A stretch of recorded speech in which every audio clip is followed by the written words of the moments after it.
All right, let's talk about something that I am willing to bet almost everyone has gone through. It's this incredibly frustrating puzzle. Why is it that the ambitious, life changing plans you make at 11 p.m. have completely vanished by 7 a.m. the next morning? So let's just start with the central question, right?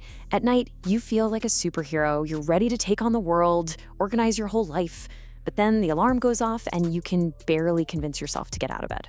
What is going on there? And this really is the fundamental conflict, isn't it?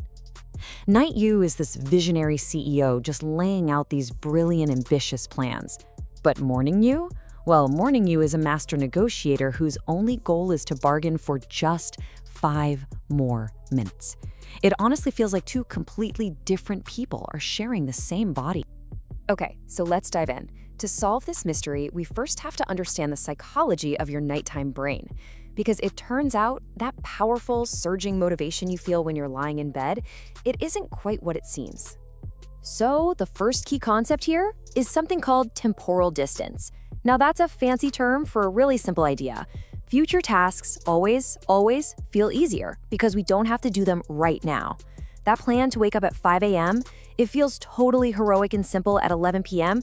because it's just an idea. It's not the cold, dark, very real morning just yet. This leads to what I like to call the tomorrow me effect. You know, your brain basically invents this perfect, energetic future version of yourself and just dumps all the hard work on them. And here's the real kicker. The simple act of planning gives you a little hit of dopamine. So you feel productive without actually having to do a single thing. But there's another crucial factor at play here, and this one is purely biological. At the end of a long day of making decisions, your brain is, quite literally, tired. Think of your prefrontal cortex as the CEO of your brain. It's the part that's in charge of logic, discipline, and all those crucial reality checks. But at the end of a long day, that CEO is tired. They've basically clocked out for the night. And when the boss is away, your imagination just runs wild, completely glossing over how much actual effort and energy your grand plans are going to require. Okay, so that's the nighttime fantasy. Now let's flip to the morning. The alarm rings, and we're about to see how this perfect plan completely collapses when reality hits. See, in the morning, you're not just a little tired, you're in a full-on biological battle. Your body is stiff, your energy is low, and your dopamine levels, that's the molecule of motivation, are at their lowest point of the entire day.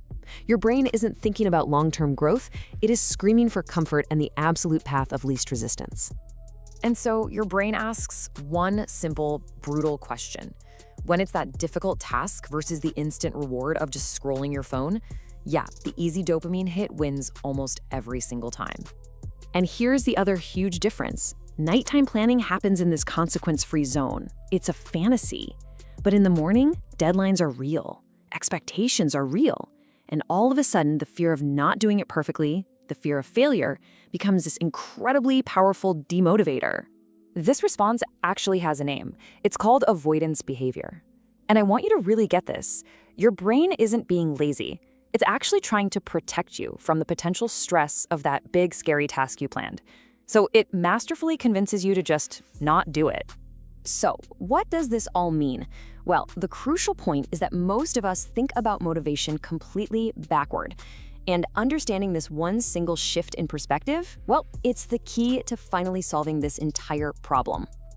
Almost all of us operate on this model. We wait around.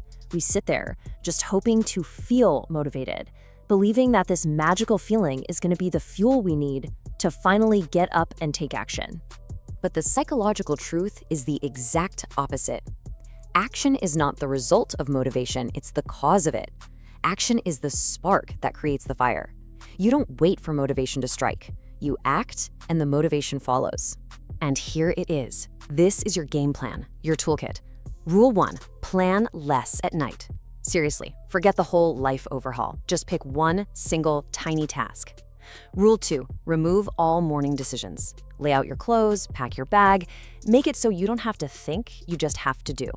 Third, and this is the magic trick, commit to just 2 minutes of that task. Anyone can do something for 2 minutes, and it's just enough to trick your brain into getting started. And finally, number 4, get natural dopamine first. Stay off your phone for the first 30 minutes, let sunlight and a little movement wake your brain up the right way. So let's boil all this down. First, and this is so important, you are not lazy. You're just human. Your brain is wired for comfort. That is a crucial reframe. Second, treat your night motivation for what it is. It's imagination. It's fun, but it's not a real plan. Morning action is where change actually happens. And the biggest takeaway of all, stop waiting to feel ready. Your new mantra is this: start with one small action and let the feeling of motivation chase you. So I'm going to leave you with this final thought to put this into practice immediately.